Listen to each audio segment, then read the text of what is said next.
मेरे प्रेमी भक्तजनों, आज यथार्थ श्रीमद् भगवत गीता अध्याय प्रथम शुरू होने जा रहा है और आपसे विनती करके आग्रह करते हैं कि अध्याय 1 और अध्याय 2 में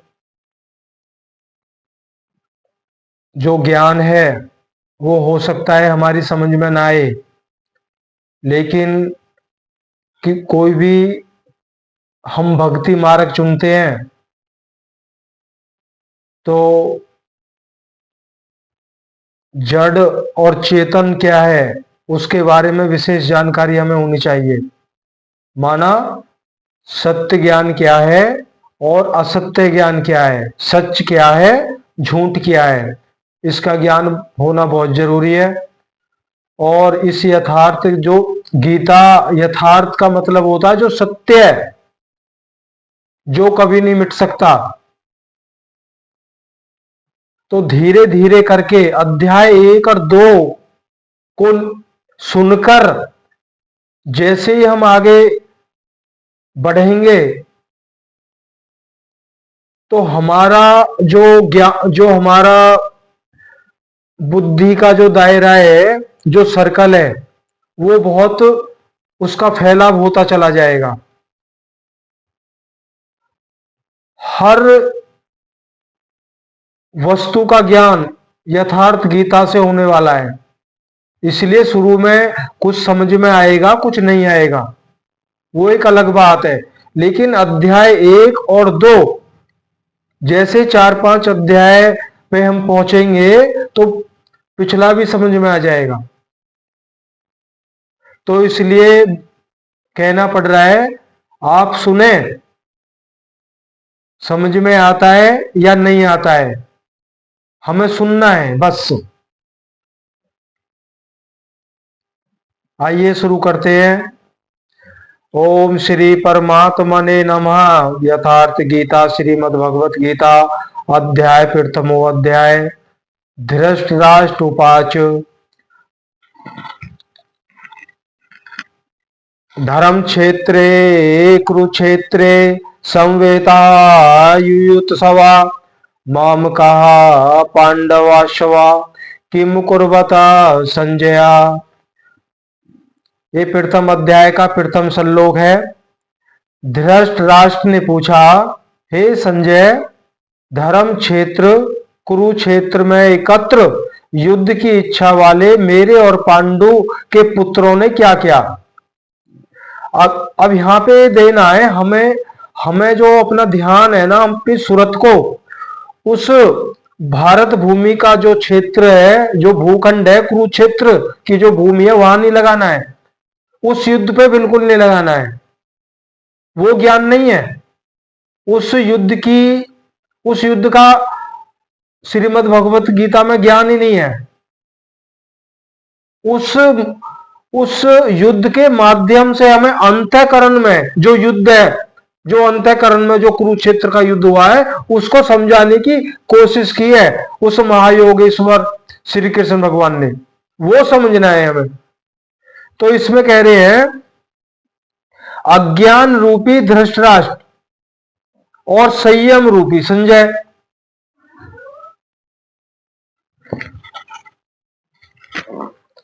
अज्ञान रूपी धृतराष्ट्र और संयम रूपी संजय। अज्ञान मन के अंतराल में रहता है। अज्ञान से आवृत मन धृतराष्ट्र जन्मांध है।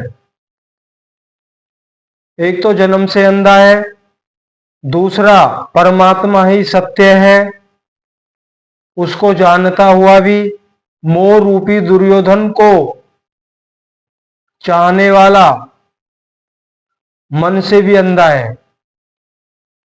अच्छा क्या है, बुरा क्या है, ये सब जानते हुए भी धृतराष्ट्र जन्म से तो अंधा है और मन से भी अंधा है।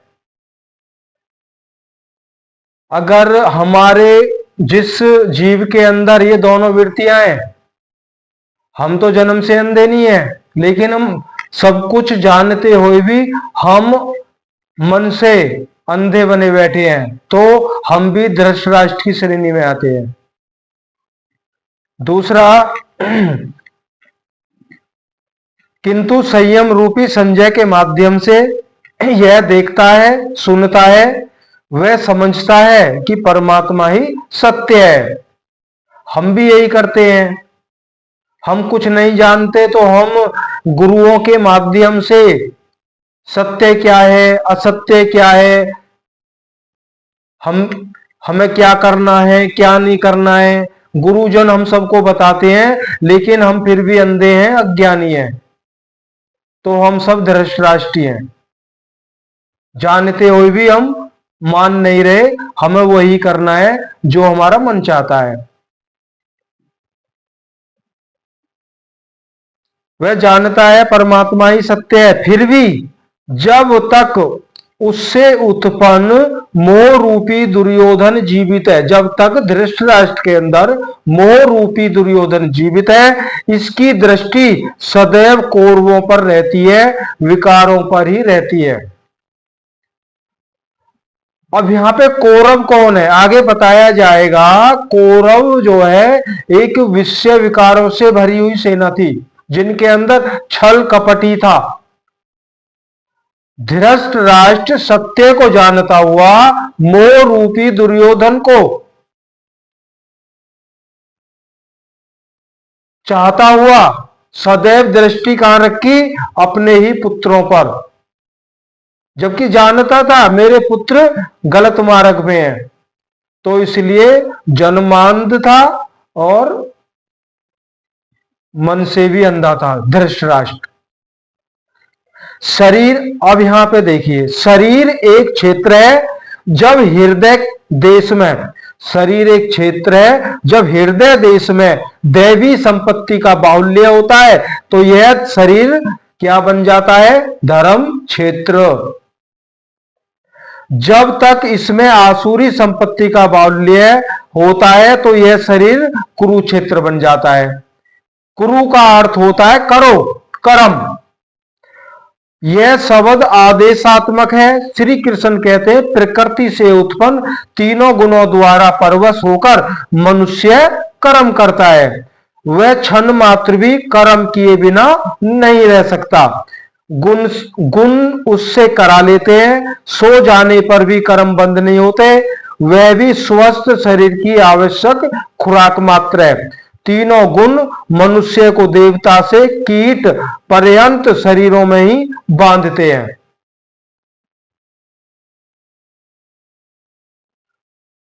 अगर कह रहे शरीर ही क्षेत्र है, यही धर्म क्षेत्र होता है और यही कुरुक्षेत्र बन जाता है।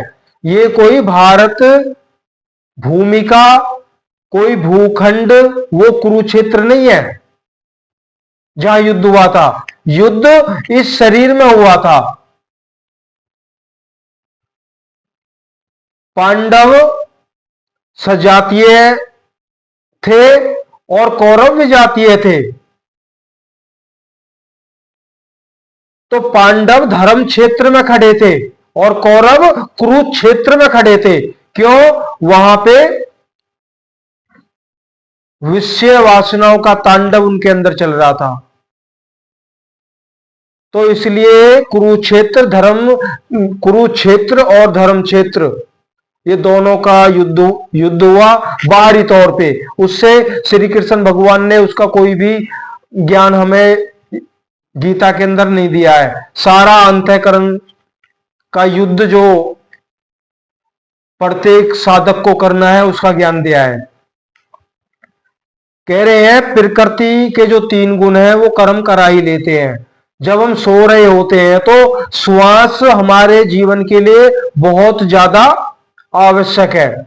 इस ऊर्जा के बगैर तो कुछ भी नहीं है। लेकिन श्वास, हम सो रहे होते हैं, जब श्वास चल रही होती है, जब हम श्वास को खींचते हैं प्राण और छोड़ते हैं अपान, जब ये क्रिया चल रही होती है तो असंख्य जीव हमारे श्वास के द्वारा अंदर जा रहे होते हैं, जो अंदर जाके मृत हो जाते हैं। तो भी हमारे सोने के बाद भी कर्म चढ़ते हैं हमारे ऊपर।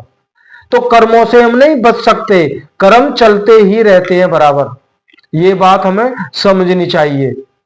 और जब तक कर्म खत्म नहीं होंगे मुक्ति होना संभव नहीं है। तो इसलिए कह रहे हैं आप थोड़ा ही आप सुनिए, लेकिन उसमें बहुत कुछ आपको सुनने को मिलेगा जो हमारे आने वाले जीवन में भक्ति मार्ग में बहुत सहायक होगा। कह रहे तीनों गुण मनुष्य को देवता से कीट पर्यंत शरीरों में भी बांध देते हैं। जब तक प्रकृति और प्रकृति से उत्पन्न गुण जीवित है तब तक क्रू लगा रहेगा। कह रहे रजोगुण, तमोगुण, सतोगुण, श्री हरि ब्रह्मा विष्णु महेश, ये तीनों गुणों के प्रतीक हैं। जब तक ये तीन गुण प्रकृति में है, और जब तक प्रकृति रहेगी तो तीन गुण होने जरूरी है। जब तक तीन गुण है तो कर्म से छुटकारा होगा ही नहीं, और कर्म ही हमें मनुष्य से देवता से मनुष्य, मनुष्य से अधम योनियों में ले जाते हैं। तो विचार करिए फिर छूटेंगे कैसे। अतः जन्म मृत्यु वाला क्षेत्र, विकारों वाला क्षेत्र कुरुक्षेत्र है। जहां मरण जन्म लगा रहता है वही क्षेत्र जो है वो कुरुक्षेत्र है। क्यों? वो युद्ध हमेशा चलता रहता है, बंद नहीं होता, तो वही कुरुक्षेत्र है। और परम धर्म परमात्मा में प्रवेश दिलाने वाली पुण्यमयी प्रवृत्तियां, वो पांडव जो है, जिसका जो स्वरूप पांडव है वही धर्म क्षेत्र है। जो उस परम तत्व परमात्मा से मिलाने की जो प्रवृत्तियां है वो है धर्म क्षेत्र। अगर हमारा मार्ग वो नहीं है तो हम क्या, हम कहां, हमारा क्षेत्र कहां है? जहां पे हम रहते हैं वो कुरुक्षेत्र। रोज विश्व युद्ध होते हैं। तो महायोगेश्वर श्री कृष्ण भगवान ने स्वयं बताया है कि जिस क्षेत्र में यह युद्ध हुआ वह कहां है। अब महायोगेश्वर श्री कृष्ण भगवान हमें अपनी ज्ञान की तरफ खींच रहे हैं। जहां महाभारत का वो विश्व युद्ध हुआ, वो महाघोर युद्ध हुआ, वो क्षेत्र कहां है उसका पता बता रहे हैं। कौन? श्री कृष्ण भगवान बता रहे, ईदम शरीरम कौन्ते क्षेत्र मिथ्या विधीयते। हे अर्जुन, यह शरीर ही क्षेत्र है और जो इसको जानता है उसका पार पा लेता है। वह कौन है? क्षेत्रज्ञ। यह शरीर ही क्षेत्र है। अगर इसमें देवी शक्ति का बाहुल्य होता है तो ये क्या होता है? धर्म क्षेत्र। अगर इसमें आसुरी शक्तियों का विषय विकारों से का जब इसमें युद्ध चलता है तो क्या बन जाता है ये क्षेत्र? कुरुक्षेत्र। जो इस क्षेत्र को जानता है वही क्षेत्रज्ञ है। क्षेत्रज्ञ कौन थे? महायोगेश्वर श्री कृष्ण भगवान, जो इस क्षेत्र को जानते हैं।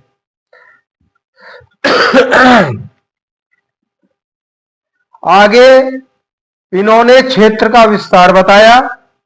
इसका पार पा लेता है वह क्षेत्रज्ञ है। हाँ, आगे श्री कृष्ण भगवान ने क्षेत्र का विस्तार बताया।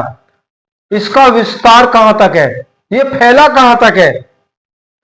कह रहे 10 इंद्रियां, मन, बुद्धि, अहंकार और पांचों विकार, काम, क्रोध, लोभ, मोह और अहंकार, ये 5 विकार होते हैं। और तीनों गुण अभी बताया, रज, सत्व, तम, रजोगुण, तमोगुण, सतोगुण, 3 गुण का वर्णन है। शरीर ही क्षेत्र है, एक अखाड़ा है, इसमें लड़ने वाली प्रवृत्तियां 2 हैं। इस क्षेत्र में लड़ने वाली प्रवृत्तियां 2 हैं, आसुरी दैवी संपद और आसुरी संपद। पांडु की संतान और धृतराष्ट्र की संतान सजातीय और विजातीय, ये दो प्रवृत्तियां थी। पांडु के जो पुत्र थे उनके अंदर क्या था, वो सजातीय प्रवृत्ति थी उनके अंदर। उनके अंदर देवी शक्ति का बाहुल्य था। और धृतराष्ट्र के जो पुत्र थे उनके अंदर आसुरी शक्ति का बाहुल्य था। तो एक तरफ धर्म क्षेत्र, एक तरफ तो धर्म क्षेत्र और दूसरी तरफ कुरुक्षेत्र।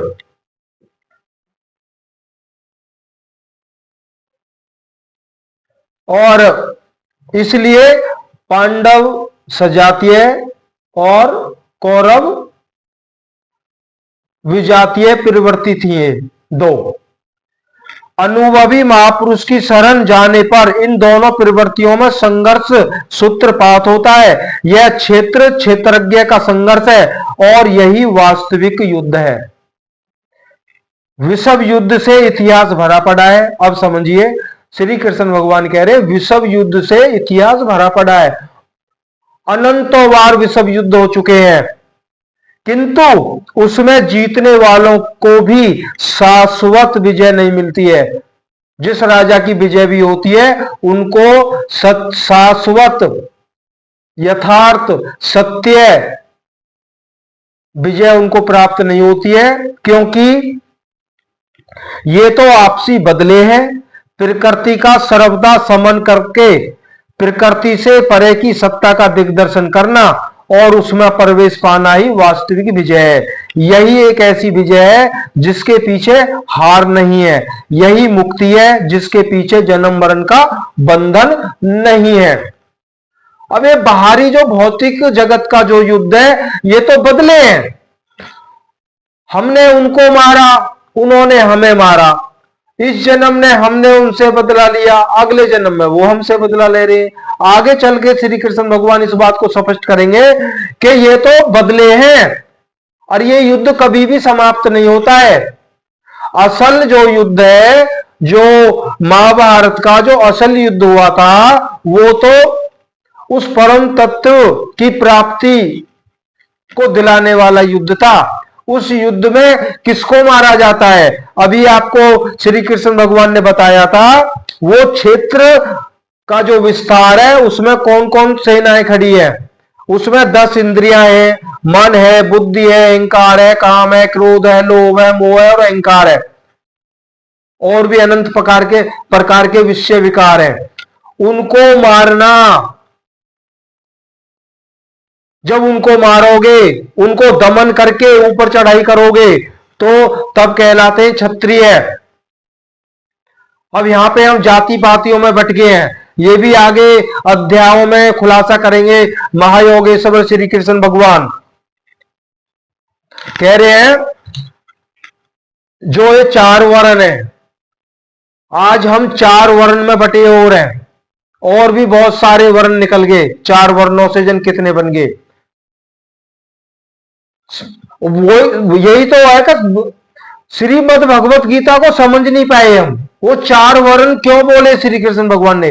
4 वर्ण जो आत्मा परमात्मा की प्राप्ति के मार्ग पे चलता है, जो साधु सन्यासी महर्षि योगी जो भी भक्त, उसकी साधना के 4 पड़ाव है, 4 वर्ण। पहला क्या है? शूद्र। दूसरा क्या है? ब्राह्मण। तीसरा क्या है? क्षत्रिय। और चौथा क्या है? सॉरी गलती हुई है, पहला है शूद्र और दूसरा है वैश्य और तीसरा है क्षत्रिय और चौथा है ब्राह्मण। अब हम जनेऊ डाल के ब्राह्मण बन जाते हैं। तो श्री कृष्ण भगवान ने कहा है जब कोई साधक, अब जरा यहां पे थोड़ा सा ध्यान देंगे हम और ध्यान से हम सुनेंगे भी। ये बहुत महत्वपूर्ण अंग है, लेकिन हम इसको थोड़ा पहले खोल रहे हैं ताकि हमारी आपकी लगन बढ़े यथार्थ गीता को सुनने में। ये बहुत अच्छे से खुलासा आएगा अगले अध्यायों में। चार वर्ण क्या है जो हम जाति पातियों में बट गए हैं। यही हमारी मूर्खता का सबसे बड़ा कारण है। और ये जानते भी हैं हम कि चार वर्ण हमने बनाए, भगवान ने नहीं बनाई, फिर भी जानते हुए हम इस काम को करते हैं, छुआछात को रखते हैं। तो हम धृष्टराष्ट्र तो हैं, जानते हुए भी हम उल्टा चल रहे हैं, तो धृष्टराष्ट्र हैं हम सब। तो पहला होता है शूद्र। शूद्र कौन होता है?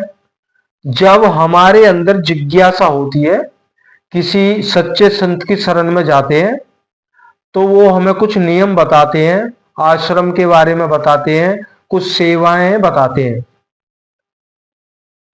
तो हम उन सेवाओं में लगते हैं, उन सेवाओं को हम करते हैं, और थोड़ा थोड़ा हमें अध्ययन कराते हैं, वो आध्यात्मिकता का ज्ञान देते हैं गुरु।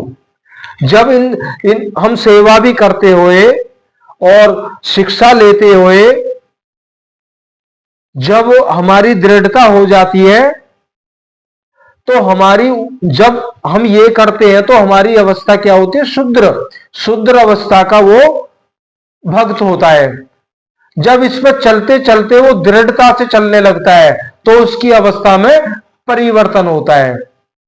तो गुरु क्या करता है? फिर उसको सेवा नहीं देता है, सेवा के लिए और आ जाते हैं, फिर उस ज्ञान की तरफ उसको उसको दृढ़ करता है। अब इस ज्ञान पे बहुत दृढ़ता से चलिए, कुछ नहीं करना, केवल ज्ञान मार्ग जो देता है गुरु, उपदेश देता है, उस उपदेश को निभाना होता है। जब वो उसकी श्रेणी बदल जाती है, वो वैश्य श्रेणी में आता है। वैश्य बनियान को कहते हैं, लालान को कहते हैं। तो वैश्यों का काम हमने क्या कर दिया था? व्यापार करना, धन अर्जित करना, ज्यादा से ज्यादा धन कमाना। तो वहां पे उस भक्ति को हमें अर्जित करना होता है। वैश्य श्रेणी में भगत को उस भक्ति को इकट्ठा करना होता है। जब वो भक्ति इकट्ठी हो के, जब वो बहुत ज्यादा हो जाती है, तो तीसरा पड़ाव आता है, जब उसके अंदर इतनी दृढ़ता आ जाती है, वो मन को साधता है, विषय वासनाओं को साधता है, काम क्रोध लोभ मोह अहंकार को साधता है। जब वो उनमें जब साधने लगता है, तो उसकी अवस्था, तीसरी अवस्था आ जाती है छत्री। छत्री का काम होता है विजय प्राप्त करना। जब इन विषय विकारों पे वो विजय प्राप्त कर लेता है साधक, तब तक वो छत्री कहलाता है। छत्री अवस्था में वो साधक होता है। जब इस अवस्था को पार करके उस परम तत्व, उस पार ब्रह्म में प्रवेश करता है, जब उसकी वो सुप्रीम पावर उसको मिलती है, उसका अनुभव करता है, उसका प्रत्यक्ष दर्शन करता है, उस अवस्था में उस साधक की जो श्रेणी होती है, वो होती है ब्राह्मण की श्रेणी, चौथे नंबर की। जब वो ब्राह्मण की श्रेणी में होता है, तो वो सर्वज्ञ होता है। फिर उसको का जो ब्रह्म को जानता है, वही ब्राह्मण होता है। ना कि जनेऊ योग पवित्र डालने से हम ब्राह्मण बनते हैं, या हम किसी ब्राह्मण कुल में जन्म लेके हम ब्राह्मण बनते हैं। हमारे ब्राह्मण भाई भी जानते होंगे, जो आदर के सूचक हैं, आदर के पात्र हैं हमारे, हम उनको नमन करते हैं, वो भी जानते हैं कि ब्राह्मण परिवार में ऐसे ऐसे भी होते हैं कि जो मांस मंदिरा का सेवन करते हैं। तो उनको भी शर्म आनी चाहिए। क्यों हम उनसे कहते हैं आओ पंडित जी बैठिए बैठिए, और पंडित जी ऐसे कर्म करते हैं? तो मेरे भाइयों, जो भी ऐसा कर्म करता है, इन कर्मों से बचे। उस सर्व आत्माओं का जो पति है, परमात्मा है, उसको नमन करते हुए उससे माफी मांगे। और इस चैनल के माध्यम से बिल्कुल निस्वार्थ आपको सत्य यथार्थ बताया जा रहा है। अगर नहीं चल सकते तो कम से कम सुन भर लो। महायोगेश्वर श्री कृष्ण भगवान ने कहा है, मेरे यथार्थ ज्ञान को सुन भर लेने से अनंत सुखों की प्राप्ति होती है। परमात्मा को कोटि कोटि नमन करते हुए मालिक से दुआ करते हैं आप सभी खुश रहें, सुखी रहें, और उनकी कृपा से आगे फिर आपके सामने प्रथम अध्याय ये और बता देना चाहते हैं, काफी लंबा है, 5 से 7 दिन इस अध्याय में लगेंगे, उसके बाद में दूसरा अध्याय शुरू होगा। तो बार बार यही विनती करते हैं, जब सुनने लगे हो तो पूरा सुने करें, तो कुछ ना कुछ ज्ञान प्राप्त होगा। सतनाम।